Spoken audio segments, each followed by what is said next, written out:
Hello नमस्कार, आप सभी लोगों का स्वागत है। मैं हूं राज राणा और आप सब हैं मेरे सुपर स्टूडेंट। जैसा कि आपको पता है कि बिहार एस्टेट की तैयारी अब जोरों शोरों से शुरू हो चुकी है, क्योंकि इसकी आवेदन प्रक्रिया बहुत ही जल्दी शुरू होने वाली है। जनवरी के फर्स्ट वीक में से ही आवेदन प्रक्रिया प्रारंभ हो जाएगी। तो किसी भी एग्जाम को पढ़ने से पहले आपको बहुत कुछ पता होना चाहिए। और सिर्फ एग्जाम में आपको बैठना थोड़ी है, आपको एग्जाम में बैठने के अलावा एग्जाम को क्वालिफाई भी करना है।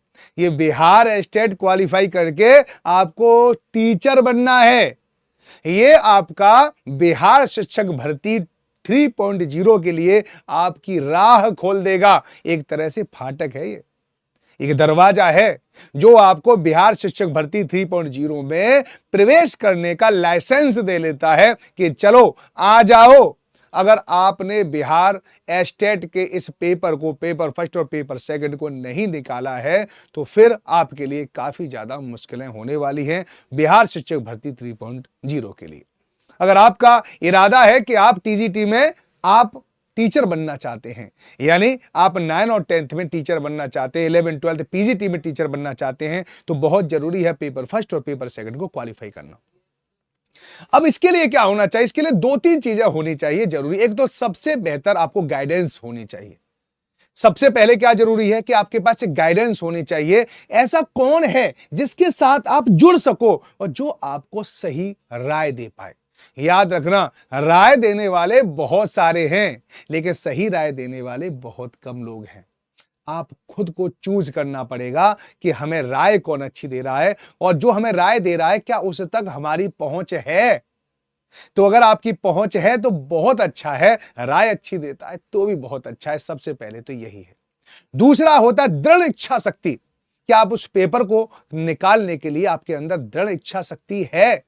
कि आपको अपने ऊपर विश्वास है, यकीन है? क्या अपने ऊपर यकीन है? आपको अगर अपने ऊपर यकीन है तो फिर दुनिया की कोई भी ताकत आपको किसी एग्जाम से निकालने से नहीं रोक सकती।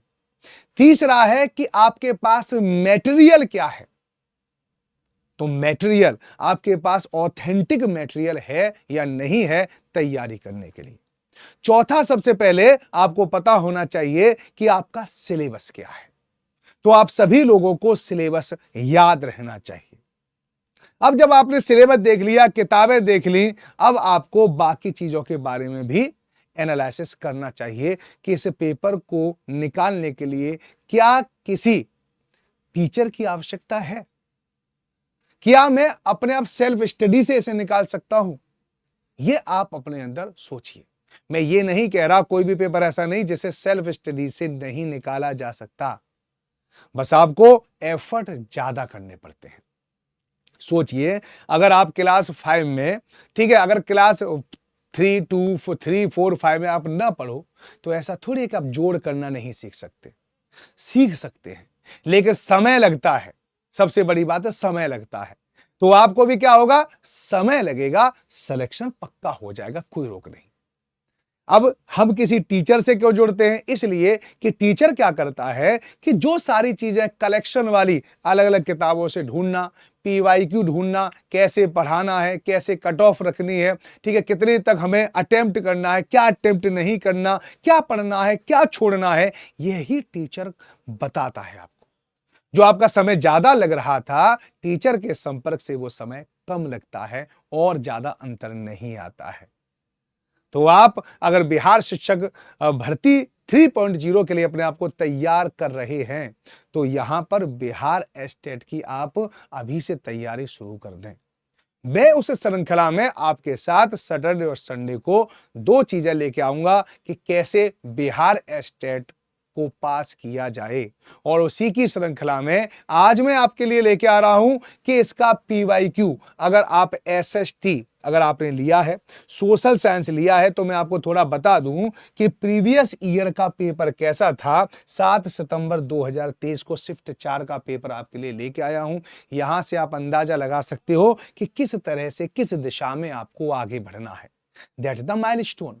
यहां से कुछ प्रश्नों के माध्यम से मैं आपको बताऊंगा कि आपको इस तरह से पढ़ना है और कैसे आप कम से कम समय में ज्यादा से ज्यादा तैयारी कर सकते हैं, वो भी मैं आपको बहुत सारी बातें बताने वाला हूं।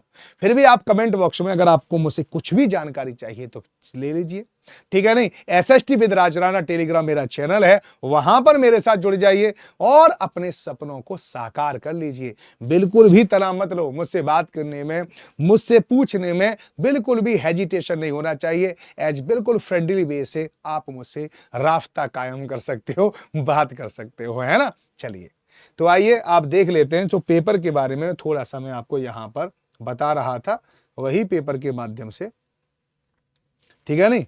ये हमारे टेक्स्ट बुक ऐप पर भी उपलब्ध है, पेपर अगर देखना चाहते हैं तो देख सकते हैं, ठीक है। माध्यमिक सोशल साइंस शिफ्ट 4 का पेपर है ये, अगर आप इसको देखना चाहते हैं तो, है ना। तो मैं उसी के बारे में थोड़ा सा आपको आज बताने वाला हूं और इसके लिए आप भी तैयार रहें, है ना। तो यहां पे देख लो कि आखिर ये प्रश्न आखिर पूछता कैसा है, ठीक है नहीं। यही तो है, प्रश्न कैसे पूछते हैं। तो यहाँ पर आंसर भी दे रखे हैं साथ साथ, और यहां पर आप देख भी सकते हो कि किस प्रकार से आपको क्वेश्चन देखना है। तो मैं इसको थोड़ा सा और बड़ा करने का प्रयास करता हूं जिससे कि आप लोगों को अच्छे से दिखाई दे जाए, ठीक है। क्योंकि वहां तो इतना, इधर तो आंसर है नहीं, इधर इधर आंसर है, तो आपको यहीं से आंसर मिलना शुरू हो जाएगा, ठीक है नहीं। इसमें आंसर भी साथ साथ टिक है, बस मैं आपको PYQ दिखा देना चाहता हूं आप अपनी तरफ से, ठीक है नहीं। अपनी तरफ से PYQ दिखाना चाहता हूं कि आपको पता होना चाहिए किस प्रकार से प्रश्न है। देखो सबसे पहले प्रश्न है कि आपको कुस्तुनतुनिया का पतन किस वर्ष हुआ था, यानी कुस्तुनतुनिया का पतन। ये तुर्की है, तुर्की का नाम आपने अच्छे से सुना होगा, ठीक है नहीं। तो आप इसका आंसर बताइए। तो ये आपका वर्ल्ड हिस्ट्री से प्रश्न है और आप इसको आंसर बता सकते हैं। तो कब पतन हुआ था आप देख सकते हैं, राइट आंसर आप लोगों के सामने है 1453। याद रखना इसका, यानी 1453 में कुस्तुनतुनिया का पतन हुआ था, कुस्तुनतुनिया तुर्की का, ठीक है। तो आप कुस्तुनतुनिया का नाम आपको निश्चित रूप से पता होना चाहिए। बताइए इसको कुस्तुनतुनिया का आज नाम क्या है ना। आप यह बता दोगे, है ना, निश्चित रूप से। चलिए आगे चलते हैं, अगला प्रश्न देखते हैं, क्वेश्चन नंबर 2, ठीक है नहीं। क्वेश्चन नंबर 2 देखो, यहां पर मैं इतना ही दिखा रहा हूं कि अब्दुल मजीद कहां का व्यापारी था। अब्दुल मजीद कहां का व्यापारी था, दक्षिण अफ्रीका का, पुर्तगाल का, चीन का या भारत का। तो आप कमेंट बॉक्स में मुझे जवाब दो। चलिए जल्दी जल्दी कमेंट बॉक्स में जवाब दो और यहां से आप देख सकते हो कि किस प्रकार से आपको पढ़ाई करनी है। तो आपका राइट आंसर क्या है, भारत का था, ठीक है। आपने वास्को डी गामा का नाम सुना है ना। 1498 में वास्को डी गामा मेडागास्कर आया था, केप ऑफ गुड होप को पार करके। मेडागास्कर पर बहुत सारे व्यापारी आते थे, उन गुजराती व्यापारियों में एक व्यापारी अब्दुल मानिक था, उसके जहाज के पीछे लगा दिया उसने और पहुंच गया। कभी कभी किसी के जहाज के पीछे भी लगाने से सिलेक्शन हो सकता है, समझ में आ गया नहीं, समझना इस वाली बात को। तो जिसने, ठीक है, जिसने बहुत सारे सिलेक्शन दिए उसके बस पीछे चल दो, मंजिल पर पहुंच जाओगे, समझना इस वाली बात को, है ना। चलो अब देख लेते हैं क्वेश्चन नंबर 3। बोस्टन की चाय पार्टी की घटना कब हुई थी, अगला प्रश्न यह है। 1765, 1767, 1773, 1774। ये जब आप पढ़ते थे ना उस समय पर भी आपको जब पढ़ाया होगा तो Boston T party, Boston T party, Boston T party, यहां से आपकी क्लास में भी क्वेश्चन आते हैं। आपको याद होगा बोस्टन टी पार्टी में हमेशा प्रश्न आते हैं, जब आप पढ़ते थे तब भी प्रश्न आते हैं, समझ में आएगा नहीं। तो आप याद रखो इस बात को। तो बोस्टन टी पार्टी की घटना कहां हुई थी, ठीक है। बस अगर आपको चाय पीने का ज्यादा शौक है तो आप ध्यान रखो, 1773 में घटित हुई थी बोस्टन चाय पार्टी, है ना। चाय घटना है ये है। अगला प्रश्न देख लेते हैं। चलिए ये क्या है, 4 ऑप्शन तक ही मैं आपको दिखाऊंगा। अमेरिका स्वतंत्रता संग्राम की सबसे महत्वपूर्ण उपलब्धि क्या थी। देखो प्रश्न सामान्य है ना, ठीक है, लेकिन इनके लिए बहुत जरूरी है प्रैक्टिस करना। और प्रैक्टिस कहां से करें, ये टेक्स्ट बुक का ऐप काय के लिए है, आप ही के तो लिए है। तो आप इसमें पास ले सकते हैं, ठीक है, वहां से आप प्रैक्टिस कर सकते हैं। वो सारे क्वेश्चन आपको वहां पर मिलेंगे। राज राणा, ठीक है, पास, इस कोड का इस्तेमाल भी कर सकते हैं उस पास को। और आप 1 साल के लिए, ठीक है, 2 साल के लिए, 5 साल के लिए, जितने सालों के लिए चाहिए उस तरह से पास को ले सकते हैं। ध्यान रखो अमेरिकी स्वतंत्रता संग्राम की सबसे महत्वपूर्ण उपलब्धि क्या थी। तो जॉर्ज तृतीय का पतन, संयुक्त राज्य अमेरिका का उदय, विचार व्यक्ति स्वतंत्रता का मिलना, गणतंत्र व्यवस्था का प्रयोग। तो चलिए यहां पर क्या था, गणतंत्र व्यवस्था का प्रयोग।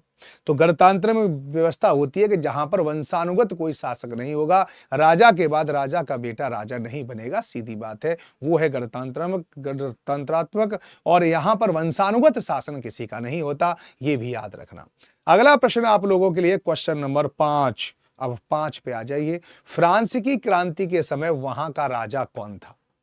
फ्रांस की क्रांति के समय वहां पे राजा कौन था? लुई, यहां पर क्या, लुई 14वां, लुई 16वां, लुई फिलिप या नेपोलियन? आप बताओ। फ्रांस की क्रांति बंधुता का प्रतीक है, ये आपको पता ही है। तो इसका जो राइट आंसर आप लोगों के सामने ये आ रहा है बस राइट आंसर आ रहा है आप लोगों के सामने, लुई 16वां। ठीक है नहीं, लुई 16वां इज द राइट आंसर। अगला प्रश्न आ जाता है क्वेश्चन नंबर 6 में। समानता, स्वतंत्रता और बंधुत्व किस क्रांति का नारा था? Equality, liberty and the fraternity. ठीक है, ये नारा किस क्रांति का था? फ्रांसीसी क्रांति का, रूसी क्रांति का, अमेरिका क्रांति का? इनमें से कोई नहीं। तो ये तो आपको पता होगा, फ्रांसीसी क्रांति का। हमने बंधुत्व की भावना यहीं से ली है, गणतंत्रात्मक व्यवस्था हमने फ्रांस से ही ली है, तो ऐसा आपको यहां पर पता होगा। अब आप कहोगे सर ये पीडीएफ कहां मिलेगी? तो पीडीएफ आपको मिलेगी मेरे टेलीग्राम पर, SST with Raj Rana Telegram पर, है ना। अब आपको तैयारी के लिए पीवाईक्यू है। पीवाईक्यू अलावा मैं ये भी बताऊंगा कि अगर आप कोर्स भी परचेज करना चाहते हैं तो वो भी कर सकते हैं। बिहार स्टेट का कोर्स अब शेड्यूल किया जा चुका है, ठीक है। वहां पर मेरी क्लास चल रही है 10 बजे, पॉलिटी की क्लास चलती है सुबह, और 1:15 दोपहर में आपकी ज्योग्राफी की क्लास चल रही है एसएसटी की, ठीक है, जो पेपर फर्स्ट के लिए चल रही है। तो आप उन क्लास को देख सकते हैं, ठीक है ना। तो बहुत ही बेहतरीन क्लास है, टॉपिक टू टॉपिक इसका एनालिसिस किया जा रहा है, आपको ट्रिक भी बताई जा रही है, बेहतरीन ट्रिक भी मैं आपके लिए लेके आया हूं। जैसे आज मैंने अनुसूचियों को याद करने की ट्रिक बताई थी, सारे भागों को याद करने की ट्रिक बताई थी। ऐसे ही ट्रिक आपके जनरल पेपर में होती रहेंगी, जो जीएस वाला पेपर होता है 50 नंबर का। जो आपका सब्जेक्ट कंसर्न है वो आपका चलेगा एसएसटी का पेपर, जो आपके 1:15 पे चलता है, तो वो आपको अच्छे से याद रखें। टेक्स्ट बुक के पर आपको वो बैच लेना कैसे है, वहां तक आपको पहुंचना कैसे है, उस पहुंचने के लिए बस आपको क्या करना है, टेक्स्ट बुक का ऐप डाउनलोड करना है, ठीक है। टेक्स्ट बुक, अगर आपके पास लैपटॉप है तो वैसे भी कर सकते हैं। यहां पर आपको जाना है और यहां पर आपको करना क्या है, सुपर कोचिंग पे जाना है। सुपर कोचिंग के बाद यहां पर टीचिंग एग्जाम में जाना है, और टीचिंग एग्जाम में आपको देखना है बिहार शिक्षक भर्ती 3.0 का। अगर आपको कोर्स परचेज करना है तो यहां से कर लो, ये भी आपको कोर्स है हमारे पास। और इसके अलावा जो महत्वपूर्ण, इस समय पर जो सबसे महत्वपूर्ण आप लोगों के लिए कोर्स है, वो मैं आपको बता रहा हूं, बिहार स्टेट ये रहा, ठीक है नहीं। तो बिहार स्टेट आप अगर आप कोई कोर्स परचेज करोगे तो यहां पर आपको अप्लाई कूपन करना है, और यहां पे इसे हटा देना, यहां पे डाल देना राज राणा। क्या डालना है यहां पर? राज राणा। तो मैं आपको कैपिटल लेटर में बता दे रहा हूं कि राज राणा को ऐसे लिखना है, राज राणा, ठीक है। बस इतना डाल के अप्लाई कर देना, तो आपको ये जो है वो देखो कितने कम रुपए में मिल जाता है, मात्र 685 रुपए में। और क्या करो, और का बच्चे की जान लोगे हैं, मात्र और मात्र आपका 685 रुपए में ये कोर्स है, ठीक है, जिसमें बहुत सारे टीचर पढ़ा रहे हैं, एक टीचर नहीं है, बहुत सारे टीचर पढ़ा रहे हैं। जैसे पेपर फर्स्ट, अगर आप पेपर फर्स्ट देखोगे तो यहां पर आपको दिखाई दे जाएंगी क्लासेस, आपकी लाइव क्लासेस आपको यहां पर निश्चित रूप से दिखाई देनी है। समझ में आएगा नहीं? ये सामाजिक विज्ञान जो आपको यहां पर दिख रहा है, ठीक है नहीं। चलिए, तो अब लाइव क्लास भी आपको दिखाई दे जाएंगी यहां पर, तो आप यहां पे देख सकते हैं। जैसे यहां पे लिखा हुआ है ज्योग्राफी इंट्रोडक्शन, तो अगर आपको ज्योग्राफी का इंट्रोडक्शन देखना है तो आप यहां पर अपना नंबर डाल के, ठीक है, तो आप इसको ज्योग्राफी का इंट्रोडक्शन भी आप देख सकते हैं। बहरहाल फिर दोबारा से आपको मैं लौटाते ले जा रहा हूं, ठीक है नहीं। हाँ, एक बात और जो काफी ज्यादा जरूरी है, ये मत कहना सर अपने कोर्स के बारे में बता रहे हैं, लेकिन इंफॉर्मेशन आपके तक पहुंचना अनिवार्य होती है, आवश्यक भी होता है, ठीक है। इंफॉर्मेशन पहुंचाने का काम है, ये वैसे नहीं है, ठीक है। अब आपको देखो, अगर आप एक और कोर्स लेना चाहते हैं तो वो कोर्स आपके लिए और सस्ता पड़ता है। तो देखो यहां पर देख लो, आप मेरे पास कॉल भी कर सकते हैं, ऐसा नहीं कि कॉल नहीं कर सकते हैं, कॉल भी कर सकते हैं आप मेरे पास, अगर कोई भी आपको दिक्कत हो, ठीक है नहीं। ऊपर चलते जाए, ये बीएसएस टेट का भी है, ये रहा। तो ये भी देखो बहुत सस्ता कोर्स है, इसमें बी स्टेट का तो कोर्स है पूरा। इसके अलावा आपको बिहार शिक्षक भर्ती 3.0 का भी कोर्स है, ये भी आप ध्यान रखो। ये भी बहुत सस्ता कोर्स है, ऐसे 4 ईएमआई में मिलता है, 428 रुपए का है मात्र, ठीक है, नहीं यानी 4 ईएमआई में मिलता है। अगर आपके पास पैसे नहीं है तो आप ईएमआई में भी इस कोर्स को परचेज कर सकते हो, या फिर वही करना है, यहां से हटा देना, यहां पे डाल देना राज राणा, ठीक है नहीं। अगर आप राज राणा कोड का इस्तेमाल करोगे तो फिर आपका मजा आने वाला है, क्योंकि कोर्स बहुत ही कम कीमत में आप लोगों के सामने आ जाता है, ठीक है नहीं। तो चलिए, तो ये आपके पास कोर्स है। अब आ जाते हैं दोबारा से वहीं पर जहां पर हम चल रहे थे, ठीक है, जहां पर हमारी ये चल रहे थे। तो यहां पर है क्वेश्चन नंबर 7। क्वेश्चन नंबर 7 पर आप आ जाइए। क्या है कि किस वर्ष हिटलर ने वर्साई की संधि को अस्वीकार कर दिया था? अब बताइए, हिटलर ने वर्साई की संधि को अस्वीकार करने के बाद ही आपको पता है कि एक विश्व युद्ध की, ठीक है, विषाद बिछ गई थी। तो आपको पता होना चाहिए हिटलर, तो बहुत ज्यादा प्रश्न आते हैं। तो 1935 इज राइट आंसर, ये आपको पता है। 1935 के बाद आपको पता है कि 35 के बाद 36, 37, 38, 39, यानी 4 साल के बाद 1939 से लेकर 1945 तक द्वितीय विश्व युद्ध हुआ था, जिसमें अपूरणीय क्षति हुई थी। करोड़ों लोग मारे गए थे, लाखों नहीं कह रहा हूं, करोड़ों लोग मारे गए थे। ये बात आपको याद रहनी चाहिए। गोस्टापो क्या था? अगला प्रश्न क्या है? गोस्टापो बताओ, आंसर बताओ। कि एक गुप्तचर पुलिस थी, सेना की विशिष्ट टुकड़ी थी, एक राजनीतिक दल था, एक श्रमिक संगठन था? क्या होगा राइट आंसर? चलिए जल्दी जल्दी आंसर बताओ। गैस्टापो क्या था? गैस्टापो, गैस्टापो तो आपको पता होना चाहिए गुप्तचर पुलिस थी। मैं अगर इसको पढ़ाता हूं तो आपको याद कराता हूं, गैस्टापो, गा से गैस्टापो, गा से गुप्तचर, पुलिस, बस इतना याद रखो और पेपर में आप फटाफट लगा के आ जाओगे। आगे आ जाते हैं क्वेश्चन नंबर 9। क्वेश्चन नंबर 9 है कि द्वितीय विश्व युद्ध का अंत कब हुआ था? द्वितीय विश्व युद्ध का अभी मैंने आपको थोड़ी देर पहले चर्चा करी थी कि द्वितीय विश्व युद्ध में आपको पता है पूरी, ये विश्व युद्ध क्यों कहते हैं इसे? क्योंकि इस युद्ध का पूरी विश्व पर प्रभाव पड़ा था। ऐसा नहीं कि पूरे दुनिया के लोग इस विश्व युद्ध में शामिल थे, ठीक है नहीं, ऐसा नहीं, ऐसा नहीं है, समझ में आया कि नहीं। लेकिन इस विश्व युद्ध का पूरी दुनिया पर प्रभाव पड़ा था, इसलिए इसे विश्व युद्ध काल कहते हैं। 1939 से शुरू होने वाले विश्व युद्ध लाखों लोगों की बलि चढ़ा ले गया था, और 1945 में भी इसने बहुत लाख लोगों की बलि चढ़ाई, जब अमेरिका ने जापान पर, नागासाकी हिरोशिमा पर परमाणु बम अटैक कर दिया। जापान एकमात्र ऐसा देश है जिसने परमाणु बम का अटैक झेला है, और सबने तो बस सुना है, ये झेला है। लेकिन मैं जापान की दाद देता हूं हमेशा, जापान के कर्मठ लोगों की, और मैं आपसे चाहता हूं कि आप भी कर्मठ हो जाओ, जरूरी है। पूरी तरह से तबाह हुआ नागासाकी हिरोशिमा को आज तुम देखोगे तो ऊंची ऊंची अट्टालिकाएं वहां पर आपको आज भी दिखाई देती हैं, और जापान कभी नहीं रुकने वालों का देश है। वो कभी नहीं रुकता, वो कभी हार नहीं मानता है। और सीखे इनसे, जापान से, कि कभी हार नहीं माननी है, कभी नहीं रुकना है, चाहे कुछ भी हो जाए। 1945 राइट आंसर। मुसोलिनी किसका प्रवर्तक था? बताइए। मुसोलिनी इटली का शासक था, पता है। नाजीवाद का था, फाशीवाद का था, उग्रवाद का था, इनमें से कोई नहीं। मुसोलिनी हुआ, इटली हुआ, ये जो हिटलर हुआ, इनके तुमने नाम सुने होंगे, बहुत बड़े बड़े तानाशाह रहे हैं। और मुसोलिनी किसका था? फाशीवाद, फाशीवाद का था, ये प्रवर्तक रहा है फाशीवाद, जो आपको याद रखना चाहिए। अब आगे चलते हैं अगले प्रश्न पर। अगला प्रश्न क्या है? क्वेश्चन नंबर 11 आप लोगों के सामने है कि द्वितीय विश्व युद्ध में कौन से देश सबसे अंत में पराजित हुए? बताइए, है नहीं मजेदार प्रश्न। अब ऐसे ऐसे प्रश्न आपसे पूछे जाते हैं, तो चीन हुआ, जर्मनी, जापान, इटली, तो आपको निश्चित रूप से पता होना चाहिए जापान सबसे अंत में पराजित हुआ। वो भी तब हुआ जब उसके पास परमाणु बम ऊपर गिरा दिए गए। इससे कि गुप्तचर एजेंसियों को शायद नहीं पता थी कि अमेरिका के पास परमाणु हथियार है। इस वजह से ये अपने, जो इस बलशाली तो था, ये बात ध्यान रखना, इसने सारे देशों को हरा दिया था, इतना खतरनाक था।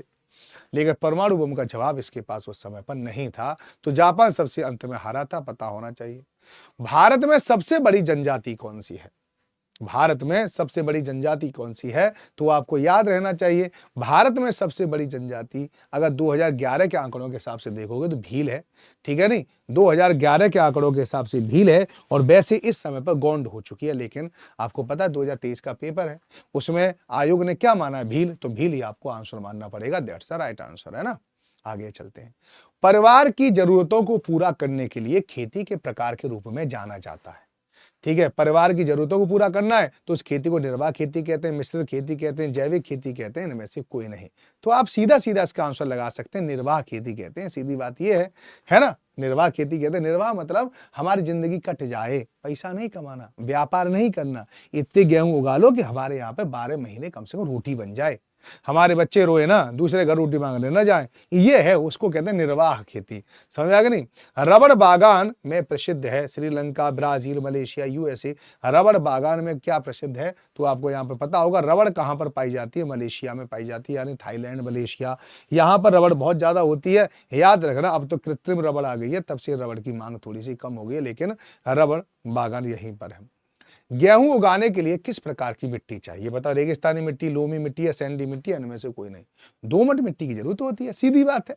दोमट मिट्टी को लोमी कहते हैं, बात खत्म। सबसे अच्छी दोमट मिट्टी, ठीक है नहीं। आइए आगे चलते हैं यहां पर अगले प्रश्न पर फिर आ जाते हैं। क्वेश्चन नंबर 16, निम्न में से कौन एक खाद्य फसल नहीं है जो खाने के काम नहीं आती?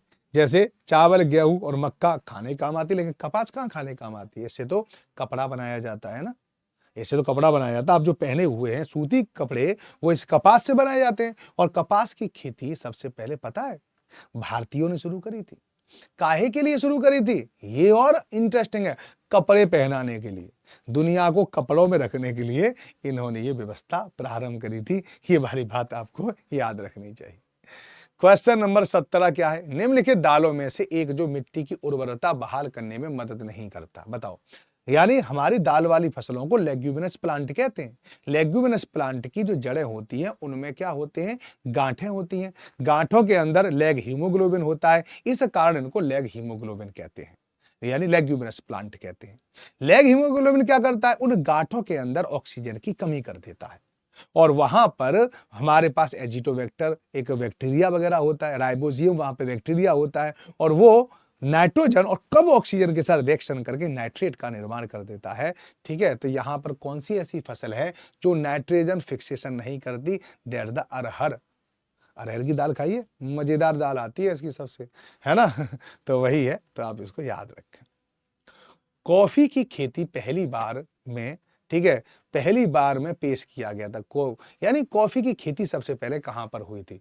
ठीक है, तो आपको पता होना चाहिए, हिमालय, अरावली, गारो हिल्स या बाबा बूदान की पहाड़ी। तो बाबा बूदान की पहाड़ी, ठीक है, नहीं, अरावली हिल्स इसका राइट है। कॉफी की खेती पहली बार कह रहा है तो अरावली हिल्स में, लेकिन बाबा बूदान हिल्स इसका, ठीक है, भी आंसर हो सकता है, लेकिन इसने ये दिया है, समझ में आएगा नहीं। आंसर की किसने? आयोग के आंसर की इसने अरावली को सही माना है, तो अरावली को सही माना तो भैया हमें भी सही मानना पड़ेगा, सीधी बात है। ठीक है, बाबा बूदान ने वहां पे कॉफी को शुरुआत की थी, और आज भी अरावली में रोबिस्टा और अरेबिका नामक कॉफी उगाई जाती है, और बहुत ज्यादा डिमांड है उसकी, ये भी आपको अच्छे से पता होना चाहिए, है ना। निम्न में से कौन सा फसल का मौसम नहीं है? कौन सा फसल का मौसम नहीं? सीधी जानते हो, रबी, खरीफ और जैद, यानी सर्दी नहीं है, सीधी बात है। सर्दी गर्मी तो मौसम है। 1945 में यूएनओ के गठन का पर कितने सदस्य देश थे? यूएनओ का गठन हुआ था 1945 में, ठीक है। आज तो 193 देश हैं, लेकिन उस समय कितने थे? आपको आंसर पता होना, 51 देश थे। देखो कितना बढ़िया क्वेश्चन उसने बनाया है। आपको ये तो पढ़ाते हैं, 24 अक्टूबर 1945 को यूएन की स्थापना हुई, और उस समय पर 51 देश थे। 24 अक्टूबर, ठीक है, 1945। अब 45 में हुआ 45, और 45 के बाद कितना हो जाता है? 45 के बाद 5, 45 में 6 और जोड़ दो। देखो, इसको याद करने का देखो तरीका बता रहा हूँ, इससे कभी भी आपको पता दिक्कत नहीं होगी। पता, मुझे याद करवाने के तरीके बहुत पता है। अगर आप ये कहो कि सर ये चीज मुझे याद नहीं हो रही, तो बता, देखो ये है 24 अक्टूबर, है ना, 1945, 4 और 2 कितने हो गए? 6, 6 इसमें जोड़ दो, तो कितने हो गए? 51। तो 51 ही देश थे यहाँ पे, देखो आपको ये दिख रहा होगा, ठीक है नहीं। चलिए, अब मैं यहाँ पे मिटाना पड़ेगा क्योंकि ये व्यस्त हो।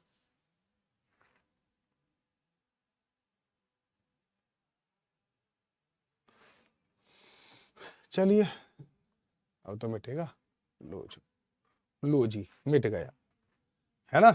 आ जाओ आगे।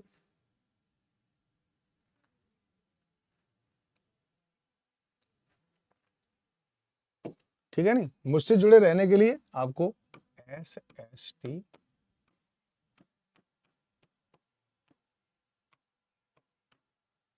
विद राज राणा टेलीग्राम पर मुझे ज्वाइन करना होगा, ठीक है नहीं, ये बात आपको याद रखनी चाहिए, ठीक है ना। अब चलते हैं थोड़ा सा आगे। यूएनओ का कौन सा अंग पैलेस दी हैग नीदरलैंड में पीस पैलेस से कार्य करता है? यूएनओ का कौन सा अंग, ठीक है नहीं। तो अब आपको इसका आंसर बताना है, क्योंकि यहां पे दे रखा है अंतर्राष्ट्रीय न्यायालय, हेग में अंतर्राष्ट्रीय न्यायालय का मुख्यालय, सीधी बात ये है, ठीक है, ये आपको निश्चित रूप से पता होना चाहिए। चलिए आगे चलते हैं, ठीक है, कोई तेजी से क्वेश्चन न करेगा, ये बात ये है, ठीक है। अब क्वेश्चन नंबर क्या आ गया 22, ये थोड़ा सा वो हो गया, इस वजह से क्या हो रहा है कि क्वेश्चन निकलते जा रहे हैं, तो हम निकलने नहीं देंगे, टेंशन मत लो, ये रहा, ठीक है। राष्ट्र संघ किस संधि द्वारा बनाया गया था? तो गेट संधि के द्वारा, पेरिस की संधि के द्वारा, बरसाई की संधि के द्वारा, लाजिन की संधि के द्वारा। तो क्वेश्चन नंबर 22 का आंसर क्या, बरसाई की संधि के द्वारा ये बनाया गया था, ठीक है नहीं। अब आ जाते हैं आगे, निम्न में से, ठीक है, कौन सा राष्ट्र कभी भी राष्ट्र संघ का सदस्य नहीं रहा है? अब बताओ, इसका आंसर बताओ, मैं मान जाऊंगा कि आपको पता है, ठीक है, इसका राइट आंसर आप बता के दिखा दो मुझे, ठीक है, तो मैं इसको मिटा दे रहा हूं, ठीक है, आप लोगों की सहूलियत की वजह से। तो इसका राइट आंसर सीधा क्या है, संयुक्त राज्य अमेरिका। राष्ट्र संघ पहले हुआ तो बाद में संयुक्त राष्ट्र संघ बना है, ये बात आपको याद रखना है, ठीक है। आइए, जलियांवाला बाग हत्याकांड कब हुआ? 24 वाला प्रश्न है। 13 अप्रैल 1919, 13 मई 1919, 15 मई 1919 और 20 जून 1919। राइट आंसर बताओ। तो इसका जो राइट आंसर है सीधे सीधे क्या है, ये आ गया राइट आंसर, 13 अप्रैल 1919, ठीक है नहीं। आगे चलते हैं, हिंद स्वराज नामक पुस्तक किसने लिखी थी? हिंद स्वराज, ठीक है, सिंपल सा है, हिंद स्वराज किसने लिखी थी? महात्मा गांधी के द्वारा लिखी गई थी, ठीक है नहीं, ये आपको अच्छे से पता होना चाहिए। All India trade union Congress, all India trade union Congress का गठन कब हुआ था? ये आपको पता होना चाहिए। 31 अक्टूबर 1920 लाला लाजपत राय ने किया था। 31 लाला लाजपत राय तो नहीं करेंगे, सीधी बात है। 31 नवंबर 1920 एम जोशी ने किया था। 31 दिसंबर 1920 बाल गंगाधर तिलक ने किया था। और आगे का प्रश्न आगे होगा, सीधी बात है यहाँ पर, ठीक है। तो यहाँ पर क्या है, 31 अक्टूबर 1920 लाला लाजपत राय ने किया था, ध्यान रखना है ना। Lala Lajpat Rai is the right answer, okay. आइए, औद्योगिक क्रांति सर्वप्रथम किस देश में हुई थी? तो आप बताओ, इंग्लैंड में, जर्मनी में, रूस में या फ्रांस में, ठीक है। तो इसका सीधा सीधा आंसर क्या होना चाहिए, और इंग्लैंड में हुआ था औद्योगिक क्रांति, जानती हो गए आप, ठीक है नहीं। अब आ जाते हैं क्वेश्चन नंबर 28 पर, ठीक है। चार्ल्स डिकेंस द्वारा रचित उपन्यास डोम्बी एंड सन कब प्रकाशित हुआ था? 1748, 1848, 1850, 1856। ये हो गए 4 ऑप्शन, और इसका राइट आंसर ये रहा, निकल आएगा 1848 इस राइट आंसर, ठीक है ना। 1929 यानी क्वेश्चन नंबर 29, यानी मेगास्थनीज ने पाटलिपुत्र की यात्रा किसके शासनकाल में की थी? चंद्रगुप्त प्रथम, हर्षवर्धन, चंद्रगुप्त द्वितीय और चंद्रगुप्त मौर्य। तो राइट आंसर ये रहा, राइट आंसर चंद्रगुप्त मौर्य, ठीक है नहीं। अब लास्ट क्वेश्चन में आज 30 ही क्वेश्चन कराऊंगा, ऐसे ही सारे प्रश्नों को मैं आपको करा दूंगा। 30 क्वेश्चन है, ठीक है। तो यहाँ पर कितने 100 क्वेश्चन है, तो 30 क्वेश्चन करा दूंगा। तो आपको एक दिन 40 करा दूंगा, तो 100 क्वेश्चन हो जाएंगे, 3 बार में मैं आपको करा दूंगा। ये पहला खंड था। तो मैं आपको बिहार स्टेट को कैसे कैसे तैयारी करना है, उसमें क्या पढ़ना है, सबके लिए अलग से प्लेलिस्ट बना दूंगा। सारे वीडियो, सारी चीज़ आपको वहीं में मिल जाएंगी, PYQ वगैरह, ठीक है। तो भारत में नई आर्थिक नीति की घोषणा कब की गई थी? तो आपको सीधी पता होनी चाहिए, 1951। तो ये है सब। बाकी मैंने आपको बताया था, अगर आप मेरे साथ जुड़े रहना चाहते हैं तो जुड़ सकते हैं। जुड़े रहने के लिए आपको क्या करना पड़ेगा, मेरे टेलीग्राम पर आपको आना पड़ेगा, ठीक है। टेलीग्राम पे आने के लिए आपको SST with Raj Rana Telegram को जरूर क्या करना पड़ेगा, जरूर इसको पे एक काम करो कि इस पर ज्वाइन हो जाओगे, ठीक है नहीं। चलिए,